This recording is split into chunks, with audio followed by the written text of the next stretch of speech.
우리 함께 하나님의 말씀 보겠습니다. 창세기 10장입니다.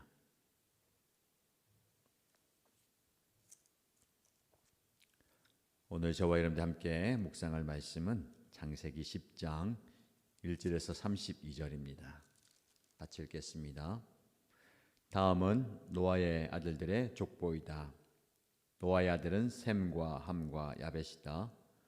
홍수가 난 뒤에 그들이 아들들을 낳았다. 야벳의 자손은 고멜과 마곡과 마대와 야완과 두발과 메섹과 디라스이다. 고멜의 자손은 아스그나스와 리밧과 도갈마이다. 야완의 자손은 엘리사와 스페인과 키프로스와 로도스이다. 이들에게서 바닷가 백성들이 지역과 언어와 종족과 부족을 따라서 저마다 갈라져 나갔다. 함의 자손은 구스와 이집트와 리비아와 가나안이다. 구스의 자손은 스바와 하일라와 삽다와 라마와 삽드가이다. 라마의 자손은 스바와 드단이다. 구스는 또 니므롯을 낳았다. 니므롯은 세상에 처음 나타난 장사이다. 그는 주님께서 보시기에도 힘이 센 사냥꾼이었다. 그래서 주님께서 보시기에도 힘이 센 니므롯과 같은 사냥꾼이라는 속담까지 생겼다. 그가 다스린 나라의 처음 중심지는 시날 지방에 안에 있는 바빌론과 에렉과 악갓과 갈레이다. 그는 그 지방을 떠나 아시리아로 가서 니느웨와 르호보딜과 갈라를 세우고 니느웨와 갈라 사이에는 레센을 세웠는데 그것은 아주 큰 성이다. 이집트는 리디아와 아남과 르합과 납두와 바드루스와 가슬루와 크레타를 낳았다. 블레셋이 바로 크레타에게서 나왔다. 가나안은 맏아들 시돈을 낳고 그 아래로 헷과 여부스와 아모리와 길가스와 히위와 알거와 신과 아르왓과 스말과 하맛을 낳았다. 그때 가나안족은 사방으로 퍼져나갔다. 가나안의 경계는 시돈에서 그라를 지나서 멀리 가사에까지 이르렀고 거기에서 소돔과 고모라와 아드마와 스보임을 지나서 라사에까지 이르렀다. 이 사람들이 종족과 언어와 지역과 부족을 따라서 갈라져 나간 함의 자손이다. 야벳의 형인 셈에게서도 아들, 딸이 태어났다. 셈은 에벨의 모든 자손의 조상이다. 셈의 자손은 엘람과 아수르와 아르박삿과 룻과 아람이다. 아람의 자손은 우스와 훌과 게달과 마스이다. 아르박삿은 셀라를 낳고 셀라는 에벨을 낳았다. 에벨은 두 아들을 낳았는데 한 아들의 이름은 그의 시대에 세상이 나뉘었다고 해서 벨렉이라고 하였다. 벨렉의 아우 이름은 욕단이다. 욕단은 알모닷과 셀렙과 마살마웻과 예라와 하도람과 우살과 디글라와 오발과 아비마일과 스바와 오빌과 하윌라와 요밥을 낳았다. 이 사람들이 모두 욕단의 자손이다. 그들이 사는 곳은 메사에서 스발에 이르는 동쪽 산간 지방이다. 이 사람들이 종족과 언어와 지역과 부족을 따라서 갈라져 나간 셈의 자손이다. 이들이 각 종족의 족보를 따라 갈라져 나간 노아의 자손 종족이다. 홍수가 난 뒤에 이 사람들에게서 여러 민족이 나와서 세상으로 퍼져 나갔다. 아멘. 오늘 우리에게 주신 하나님의 귀한 말씀에 도전 받으시고요. 은혜 받기 바랍니다.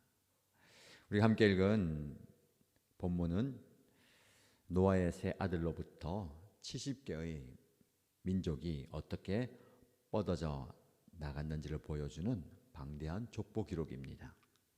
사실 이 많은 사람들의 이름을 읽다 보면 이게 나랑 무슨 상관이 있는가라는 생각이 들 수도 있습니다.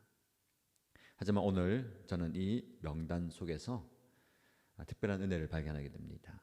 그것은 바로 하나님의 시선은 결코 중앙 무대에 머물러 있지만은 않는다라는 겁니다. 세상은 힘 있는 소수만을 기록하지만 하나님은 흩어진 모든 인생의 이름을 하나하나 불러주고 계십니다. 이 새벽에 그 세밀하신 하나님의 시선과 마음속으로 함께 들어가 보겠습니다. 1절에서 5절 말씀 보시면 흩어짐은 저주가 아니라 하나님의 선교적 전략이다라는 것을 볼 수가 있습니다. 먼저 야베스의 자손들이 소개되는데 5절 말씀을 보시면 지역과 언어와 종족과 부족을 따라서 저마다 갈라져 나갔다라고 말씀합니다. 우리 흔히 흩어지는 것을 불안해합니다. 그리고 흩어지는 것을 공동체의 와해로 생각합니다. 왜 그런 얘기 하잖아요. 흩어지면 죽고 뭉치면 산다. 흩어지는 것이 좀 불안해합니다. 그래서 공동체 안에서 떨어져 나가는 것, 그리고 막 사방으로 뿔뿔이 헤어지는 것을 두려워하는데 하나님의 입장에서요, 흩어짐은 곧 충만함을 의미합니다. 하나님은 노아의 자손들이 한 곳에 모여서 그냥 살기를 원치 않습니다. 근데 한 곳에서 고여서 썩기를 원하지 않은 거예요. 그들이 온 땅으로 퍼져 나가서 각자의 문화를 만들고 땅을 정복하는 것, 이게 하나님의 창조 명령을 수행하는 과정이다는 겁니다. 여러분, 여러분의 삶에 한번 적용해 보십시오. 내 삶의 자리가 예기치 않게 옮겨지는 경우가 있습니다. 낯선 곳으로 던져질 때가 있습니다. 굉장히 두렵잖아요. 그것을 무서워합니다. 근데 그것이 여러분을 통해서 새로운 땅에 하나님의 임재와 통치를 심으려는 거룩한 파송일 수가 있습니다. 어쩔 수 없이 원하지 않게 옮기는 그 자리, 하나님의 파송이라면 굉장히 시각이 달라질 겁니다. 새해 들어서 여러분 중에서 새로운 현장에 옮겨가시는 분들, 그것을 또 기다리고 있는 분들 두려워하지 마시고 하나님께서 파송하는 것이다 라는 것을 기억하면 좋겠습니다. 내가 파송된 그곳에서 내가 그곳에 뿌리를 내리고 자라가는 겁니다. 생육하고 번성하여 땅이 충만하라, 땅을 정복하라 라는 것은요, 그냥 머물러 있으면 안 되잖아요. 그렇죠? 나중에 11절에도 11장에도 뭐 내일 말씀 살펴보겠지만 바벨탑을 쌓는 그거 있잖아요. 이곳에서 모여서 우리의 이름을 알리고 높이 가자. 하나님께서 강제로 흩어지잖아요. 잘 이해를 해야 되겠습니다. 하나님께서 우리에게 복을 주시고 그들에게 이르시되 생육하고 번성하여 땅에 충만하라, 땅에 정복하라. 창세기 1장 28절에 우리에게 주신 복과 사명입니다.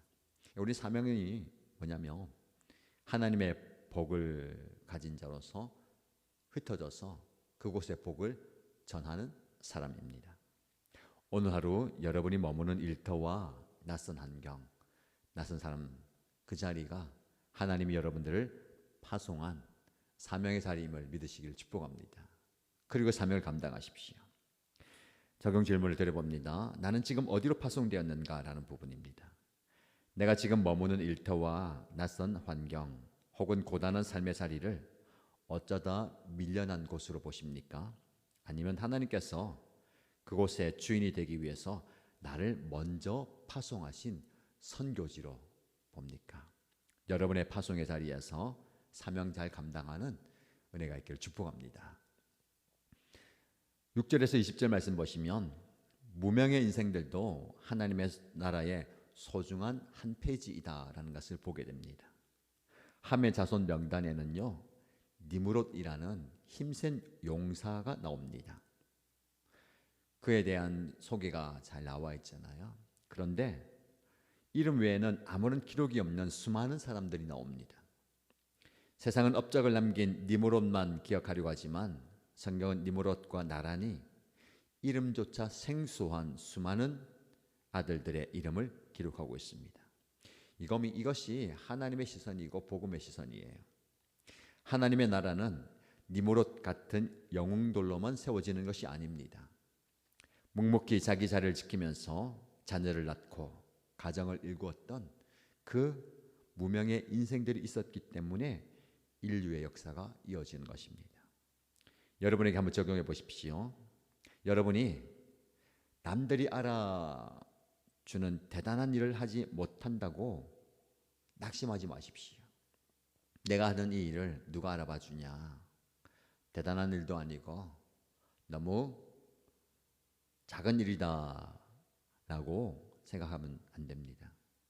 하나님은요, 오늘도 아무도 주목하지 않는 여러분의 성실한 하루를 하나님의 생명책에 정성스럽게 기록하고 있습니다.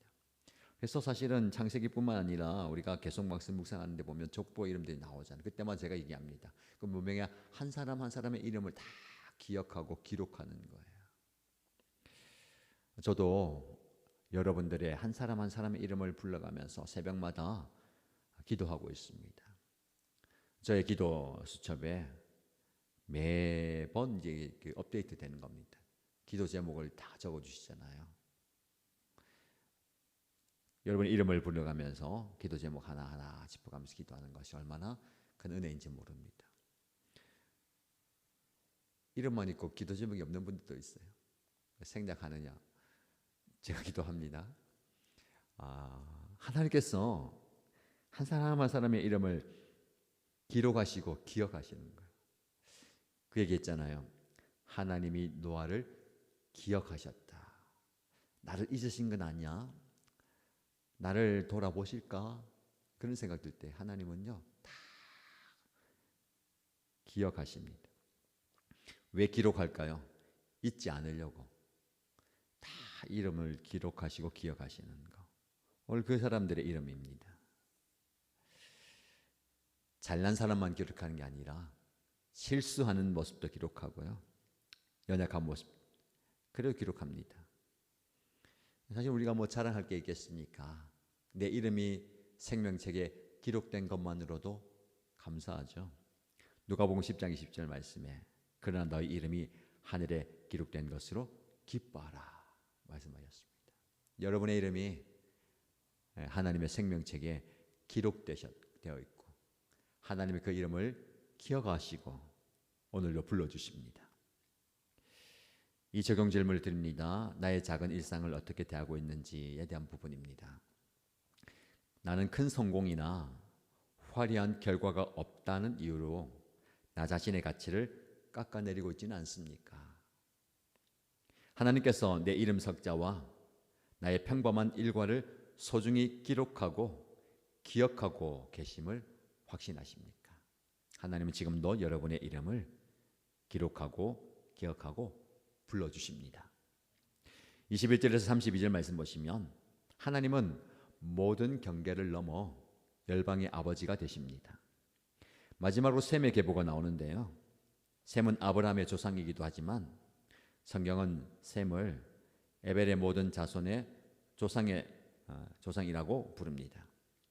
그의 가계가 아주 넓게 퍼져나갔다라는 것을 강조합니다. 결국 여기에 나오는 70개의 민족 명단이 우리에게 주는 최종 메시지는 무엇일까요? 온 인류는 한 뿌리, 한 가족이라는 겁니다. 이렇게 많이 뻗어져 나가지만 위로 올라가면 하나잖아요. 성경에서 그걸 강조합니다. 아담에게서 시작해서 다 뻗어져 나갔다. 아담 위는 누굽니까? 하나님이잖아요. 하나라는 겁니다. 이스라엘만의 하나님이 아니라 온 땅의 모든 족속과 언어의 주인이 바로 우리 하나님이십니다. 세상이 그것을 인정해야 되겠죠. 족보의 끝인 32절 말씀 보십시오. 이 사람들에게서 여러 민족이 나와서 세상으로 퍼져 나갔다 라고 매듭 짓습니다.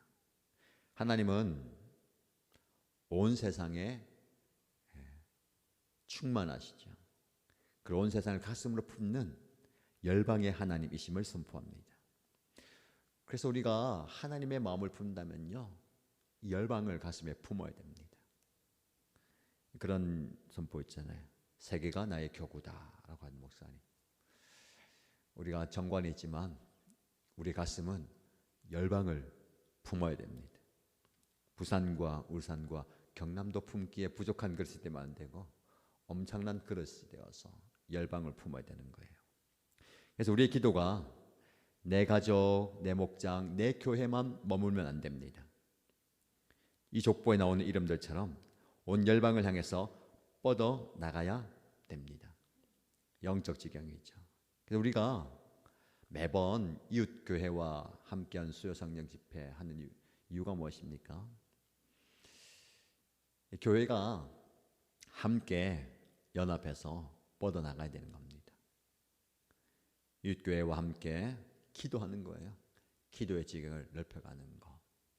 하나님께서 은혜 주시면 지금 우리는 말 그대로 부산과 울산과 경남 지역 목사님들하고 모이고 있어요. 부산에 목사님 계시고, 부산에 가까운 데는 연제구도 계시고, 하나님께서 확장시켜 주셔가지고 만덕에 있고요. 저기 장림에까지 뻗어나갔잖아요. 그리고 경남 양산에 목사님 계시고, 그리고 장류 목사님 교회 있고요. 울산은 없었는데 이번에 울산에 또 지역에 목사님 들어오셨어요.